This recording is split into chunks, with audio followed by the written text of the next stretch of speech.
welcome to the Cardano Sense DC Funding Daily Show, where we go over at least 3 proposals in the fight for funding, the fight for the Cardano treasure chest, the Cardano funding mechanism. My name is Anthony. If this is your first time here, please like and subscribe. I'm trying to build up a little bit of a following so I can do these shows live every day. So instead of me just giving my opinion on these projects or proposals, we can talk back and forth a little bit and we can get some of the community to weigh in on these proposals. This show is brought to you by my website, the CardanoFund.com. This is a place where you can go and you can look at all the proposals without having to create a user sign-in. IdeaScale is the original place these proposals are put, but you do have to make a sign-in or create a sign-in, so you can go here without signing in. It's also brought to you by my stake pool. Sophie stake pool, named it for my daughter. We're doing pretty good. We got 89 lifetime blocks. We're a small stake pool, so we've only got room to grow, which is pretty good. And we're making 2 blocks this epic, which is great for a stake pool that only has 500,000 ADA. So that's Sophie stake pool. If you'd like to help the show out, best way to do it would be to delegate to Sophie stake pool. Okay, so let's get down to what I like to call the state of the funds. So this fund, Fund 3. There's $500,000, $500,000 to split between two different campaigns. I had them right here. So two campaigns we're looking at is dApp creation and developer ecosystem. The way this works is if you want to get some money from Cardano, you have to answer one of these 2 questions, right? Either what dApps should be built to drive user adoption? Do you have ideas for dApps that are going to help user adoption on Cardano? Or how can we encourage developers to build dApps on top of Cardano?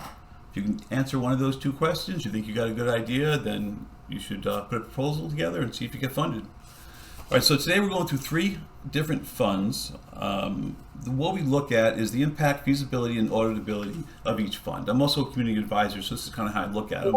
I'm going to try to talk through them instead of really going over these individually, though, because of these 3 steps here individually, because I think it makes for better YouTube TV, whatever you want to call it.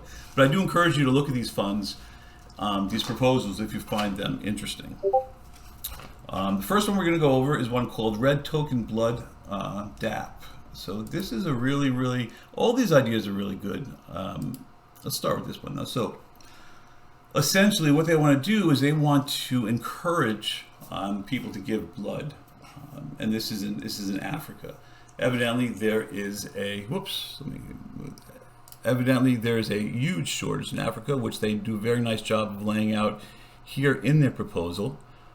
And the question or the solution to their problem, essentially, increase life-saving blood supply via tokenized incentives for donors to provide access to education, health, financial wellness tools. So in other words, if you're in Africa, right, and you give blood, you get these blood tokens back, these red token, I think they're called red tokens back, and you can use these red tokens for things like paying utilities, for education, for other things. So it creates a whole kind of ecosphere with giving tokens or with giving blood as kind of the currency to help you with other things, to encourage blood donation. They do a good job in this proposal of kind of going through all the issues of why people don't want to give blood, what they're afraid of, and kind of what they want to do. I think this is a really good idea. I think it's very feasible. I mean, they've done a lot of work already on this project. Let me see. Is this? There's one of the this year's really nice. This is a complete walkthrough of exactly what they want to do. You should definitely take a look at this. But that's why I think this is a very feasible project. You always like to see projects where they already started working on it. You know, it gives you an idea that it's definitely going to get done. As far as auditability is while they're working on this, are we going to see like the steps, like how it happens, and to make sure it happens, to audit it essentially. I think this is an auditable idea. They do have metrics in here that they would like to reach. Most all of them are in that Google breakdown that I just went through quickly. But they do definitely have kind of metrics. Are they asking for the right amount of money? I think they are. They're asking for $15,000. That is not very much for what they want to do here to get this started. Do they have a roadmap? They do have a roadmap. The roadmap is, like I said, it was in that Google document. I really like this idea. I think this is just the kind of idea that gets funded too. People really like these kind of not feel good. I mean, it definitely helps for sure. But they like these proposals that are going to make a difference, I should say, that are going to actually, make a difference. Is this proposal going to bring users to Cardano? I don't think. I think it will. I don't think they're going to bring users to Cardano in the sense that they're going to know they're using Cardano to do this, right? But it's definitely going to bring users in. People are going to use the ecosystem, so that's good. That drives adoption. So I really like this proposal. I hope this proposal does well. Okay, let's get on to the next proposal here. So the next proposal we're going to look at is called Celebrity Trading Platform. This is a very interesting proposal. I've heard other people try to do things like this, and I think this is a pretty good idea. So what's the answer to the problem they have here? Fanance, I hope I'm pronouncing that right, Club is a trading platform where one can capitalize on their existing sports knowledge and invest in their favorite sports stars. So in other words, what they want to do is they want to tokenize sports stars, right? So they want to make a whole market for sports stars. So in other words, the idea behind it is that if you have a token for a certain star, or a certain soccer player, football player, and they do well, then their worth is going to go up, right? They don't do so well, then it's going to go back down. They do a good job in their proposal here of showing where this is happening already in a different way. I believe this is in England. They also do a nice job of creating just a little kind of a landing page, where if you want more information, you can kind of sign up for early access. So it's nice to see this, because when you see work that's already been done, just like the last proposal, it gives you more confidence that this is actually going to happen, that these people are going to follow through and do what they said they were going to do. So the feasibility is pretty high. It's probably going to happen. Okay, let's talk about adoption. Is this something that we need on the Cardano blockchain? Is this going to drive users to the Cardano blockchain? I kind of went back and forth on this a little bit, but I landed on yes. I think it is. There are a lot of people out there that are into sports and are nuts about sports. I mean that in a good way. So I think, again, like the app we just looked at, I think this will drive adoption. They may not understand that they're using Cardano or that Cardano can do other things, but I think it will drive adoption, just in the sense that there's so many people that are into sports, and this is just another way to bet on sports. It's not really betting, but obviously you're hoping that your team goes up. Another interesting thing they're going to do here, they do not want these to be fungible tokens. In other words, they don't want this to be non-fungible token. They want this to be a fungible token. So a fungible token is like ADA or Bitcoin. One Bitcoin is worth the same as one Bitcoin. If one person has one Bitcoin, the other person has one Bitcoin, they're the same. Non-fungible token is like if one person, one token represents a house and you have another token that represents, a skating rink.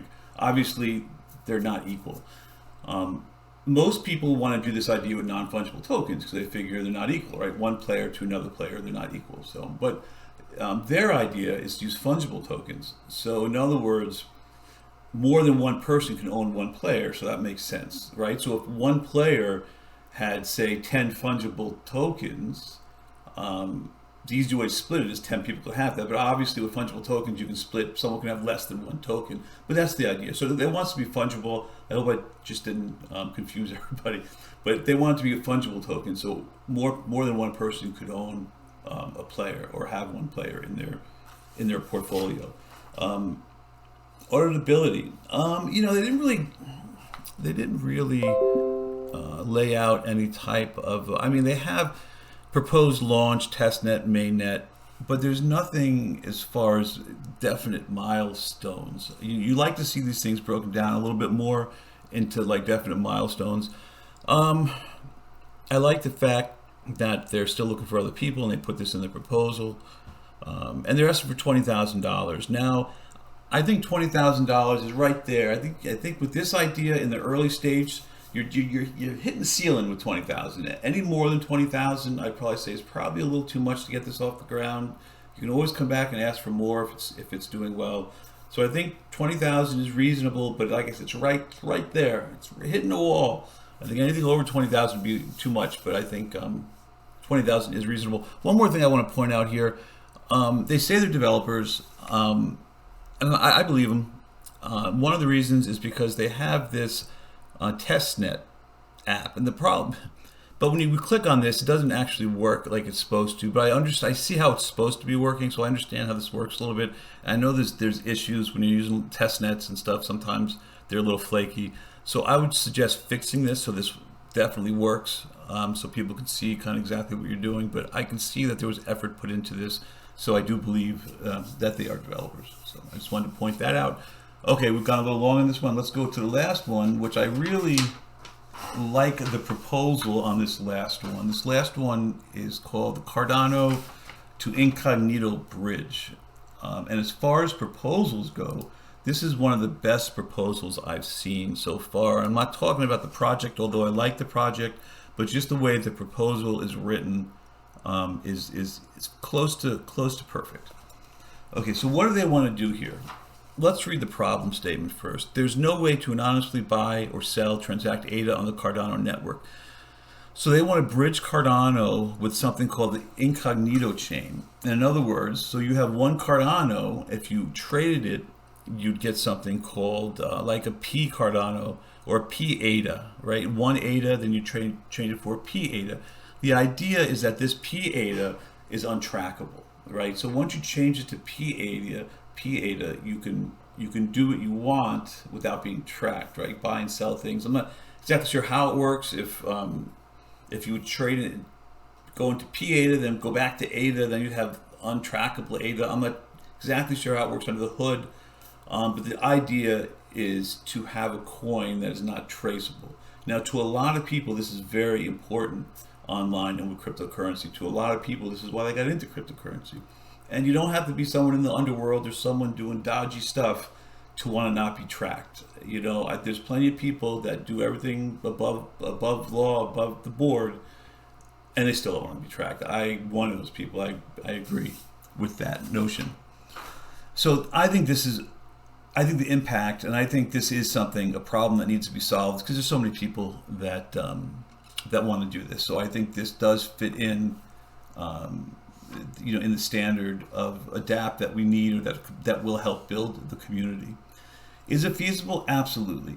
Like I said before, this is one of the best written proposals I've seen, right? It hits on almost anything. This is what I love to see right here. Current implementation with Ethereum only as an example and proof of the team's capabilities. So not only do they say they're developers, but they prove it, right? They put something in here that they've done already, and it shows. It shows that they're developers. They also have a link to their GitHub page. You really like to see this because it gives you confidence that they can do what they say they're going to do. The other thing is these milestones are great. The way they've have all these milestones here, milestone 1, 2, 3. I'm not going to go through all of them. I'll leave a link so you can look through this. But this is done perfect. Future plans, right here. They're telling you what they're using the money for. They're asking for $25,000. Part of this, though, is to provide liquidity. So you have to have liquidity so that you can transfer the coins around. So part of this is liquidity, and the other part is for the team. So I said almost perfect. The only thing, and I'm nitpicking here a little bit, the only thing I wish they would have done is I wish they would have broken the 25,000 a little more. How much of the 25,000 are you using for liquidity? How much are you using to pay the developers or pay yourself to do this? A lot of people are afraid to put how much money they're paying themselves, but it's important when you do stuff like this. Reasonable people are going to look at this and understand that it costs money to do these things. So I'm nitpicking here, but I wish they would have split up the 25,000 a little bit more. And if I can nitpick one more thing, I wish they would have explained this a bit more in terms that everyone can understand. Like, we read through the whole thing, you can understand it. But if I was to just read the description to the problem, by bridging Cardano with the Incognito chain, we can add a working solution as layer 2 solution without a trusted custodial rather quickly. Most people aren't going to understand what that means. So I would make it just a little bit clearer. But like I said, I'm nitpicking. This is a really, really well done proposal. So I really like this proposal.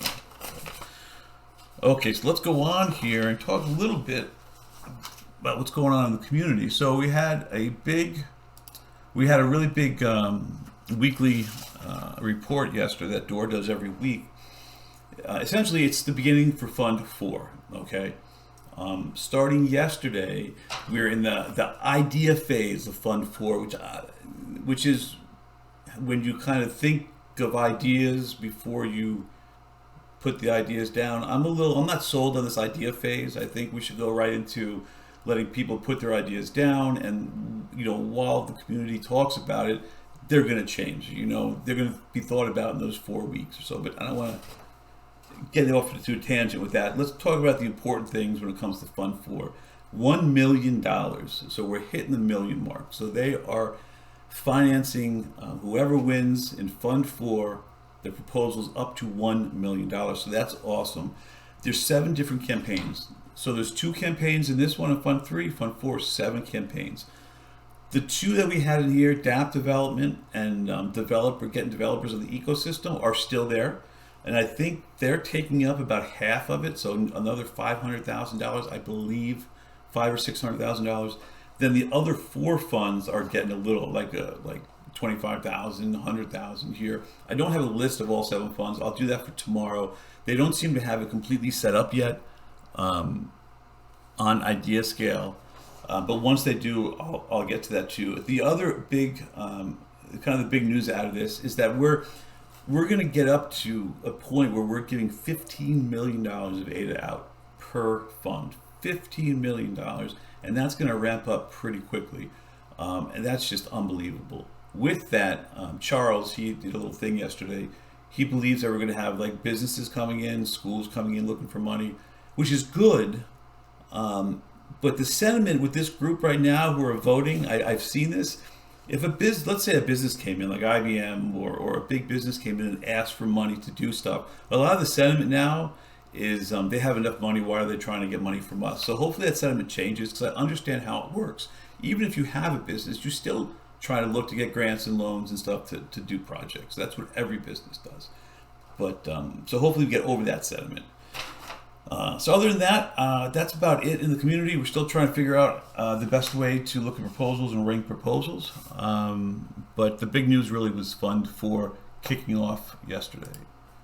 So my big ending. Again, I don't have a big ending, a big closing. I really have to figure out what I want to say in my closing, because I have 3 minutes here, and this is probably the longest one yet, now that I'm kind of explaining a little bit. Anyway, have a great day. I will see you tomorrow. Take care. Bye.